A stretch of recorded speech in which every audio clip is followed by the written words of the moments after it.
starting to see me as a monster. Enrique, do you have anything to do with Christina's disappearance? No, I do not.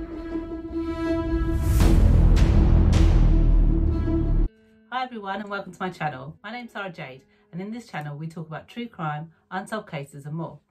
Now in this week's case we're going to be talking about Christina Morris and how she mysteriously disappeared after a night out with her friends. Christina Morris was born in Allen, Texas and grew up with her mum Joni and her father Mark. Although they had separated, they were still very close and she had a great relationship with her step-parents Ronnie and Anna. She graduated from Allen High School and went to the University of Texas when she graduated in 2013 with a degree in business and marketing. Her parents described her as very loving and very caring and would have a smile that just light up anyone's face. She was very creative and was into photography and one day was going to set up her own clothing line. She'd been living in Fort Worth with her boyfriend Hunter and working in an office job.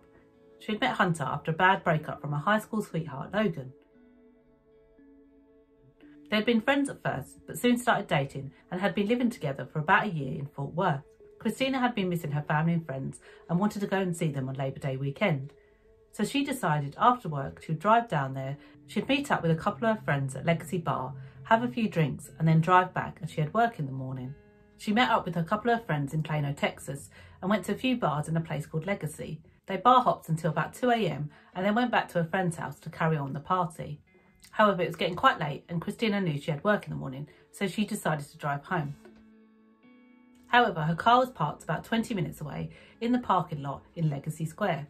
She didn't want to walk back on her own, as her biggest nightmare had always been that someone would kidnap her, and it was quite late at night, so she asked around one of her friends, and one of her acquaintances from school, Enrique and Roche, said that he would walk her back to her car, as he was going anyway. So they both left the party at 4 AM, and they were last seen walking down the street together towards her car. The next morning, her close friend Stephen rang her, as he'd been quite worried about her the night before, as she'd been quite upset as she'd had an argument with Hunter. But she didn't answer his calls, and he thought maybe she's just driving to work and he'd catch up with her later. By Tuesday morning, she still hadn't turned up for work, so her boss decided to message her best friend Megan and find out if she'd seen her. When she said she hadn't heard from her at all, she decided to give her mum a call and see if she'd spoken to her too. Her mum also hadn't heard from her in a couple of days, so she decided to ring round a couple of her friends to see if they'd heard from her. But they all said the same thing. They'd seen her leave their party that night and had walked home with one of their friends to her car. As no one had heard from her, they were getting quite worried and decided to call the police. The police go straight to the parking garage and have a look around and they find her car exactly where she left it. It looked like her car hadn't been touched, so they believe something happened to her just before she got to her car. Her stepmother was able to track down Enrique and ask him what happened that night. He said they walked back together but separated just before the parking lot. He'd gone to his car and he believes that she'd just gone straight home. They then contacted his boyfriend Hunter to find out why he hadn't asked anyone about where she was. He admitted that they had got in an argument that night and weren't speaking to each other. He believed that she just wanted to cool down and stay at her parents' house, so he was giving her the space to calm down, so that's why he hadn't contacted anyone, but he was very worried about where she was. I just want her to come home and be alive and safe. After speaking to her friend Stephen, they find out that Christina and Hunter had had an argument that night. He'd gone drinking with a couple of his friends, and while he was out, he'd seen her ex-boyfriend Logan. He got very angry and said he was going to go and beat him up. However, she couldn't understand. She was like, this was a year ago. You know, I'm over it. You shouldn't be worried about it at all. And they started arguing about it, and she got quite upset. Stephen had said to her that she could stay the night and calm down and go back in the morning. However, she wanted to go home because she wanted to see her dog and she knew she had work in the morning. She also wanted to speak to Hunter. She had called him quite a lot of times but still hadn't heard anything from him. Hunter said he'd lost his phone that night and didn't know that she was calling and generally really upset that she was missing. 5 days later, they finally get some CCTV footage from the parking lot. It shows Enrique and Christina walking into the car park together. However, none of the other sensors pick them up, so there's no other footage of when they entered the parking lot.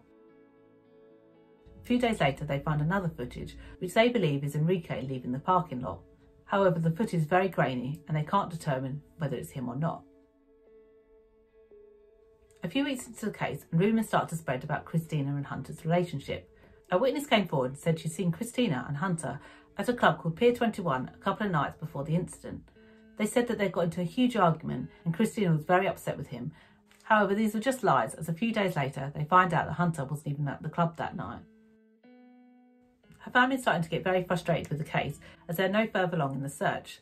Enrique was also very unwilling to speak to them and the police about what happened. They start to protest outside his house and ask him to give them some answers. They also start to put up billboards and hold a vigil for her at their school. About 6 weeks later, Enrique finally speaks to a local TV presenter. He said he was just being a nice guy that night and had walked her to the car and thought she'd just gone home. We partied, we went to the bars, we decided to get food after the bars. We went back to one of our friends' apartments, and after I was done eating, I said I wanted to go home, so she decided to go with me so she wouldn't walk alone, and we walked towards our cars and we split. Whenever I saw my car, I just went straight to my car and left right away. He couldn't believe that her family were tying him to the case and making him out to be a monster.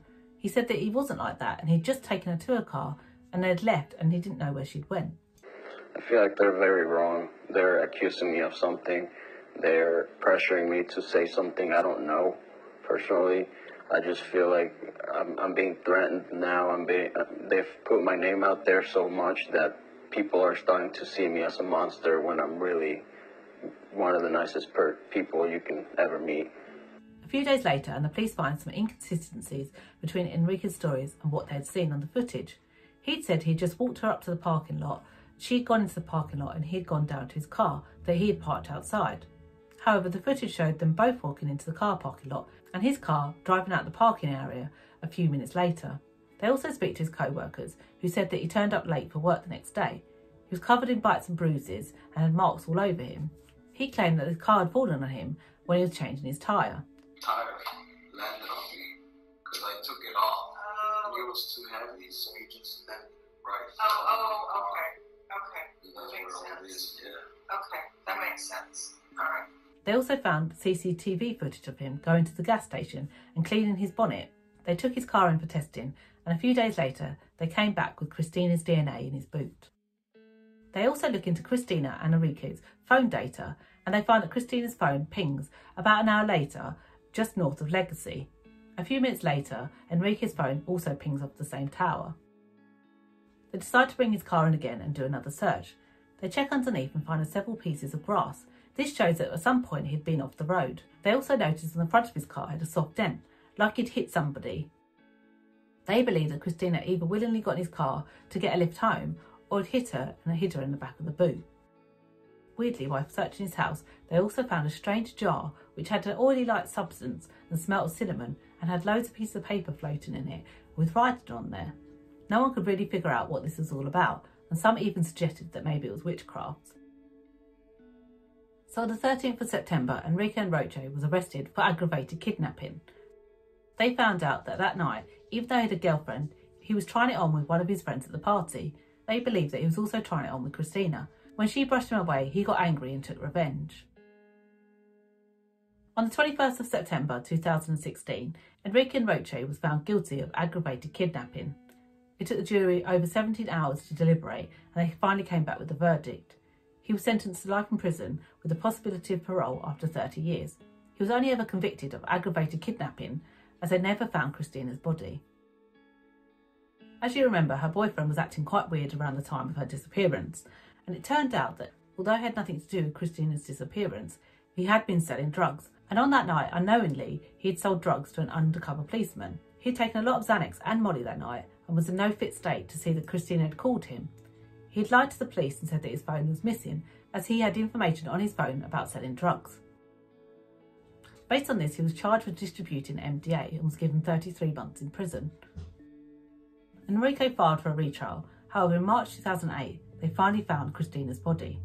Her remains were found by a worker who was clearing an area of the woods in Anna, Texas. The court upheld Enrique's conviction, and he remains in prison for aggravated kidnapping. This case is a horrible one, as Christina's darkest fear came true. But she wasn't kidnapped by some stranger in the dark. She was kidnapped by somebody she classed as a friend. Did you harm her in any way? No, I didn't. I wouldn't harm anything. Not even an animal, a fly, nothing. What happened? I have no idea. I wish I knew. Let me know your thoughts below and what you believed happened. Thank you for watching, take care, and I'll see you in the next one. You call me a saint, but you know I'm a stranger.